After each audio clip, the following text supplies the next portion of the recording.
សូមថ្លែងអំណរគុណដល់ពូម្លេះគាត់យកចិត្តទុកដាក់ធ្វើសាលាចរនៅខាងមុខលេងចូលឆ្នាំមនុស្សច្រើនកកស្ទះពេញផ្លូវត្មងអញពួកហៅស៊ី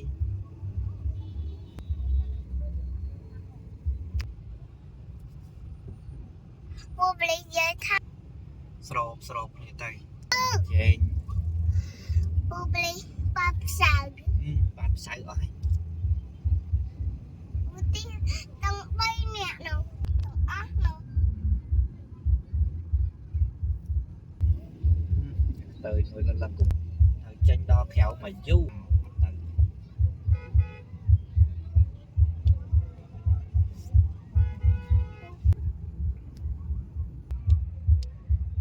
ចេះឬចា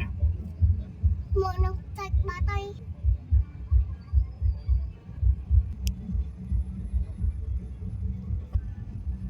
ចាំយើងបើមានដល់នៅចូលសាលាខេត្តទេ step លេងចម្រុះហ្មងតាមចេះអុយនឹងបាត់ហ្នឹងកាំងក្រោយដាច់ទៅធើត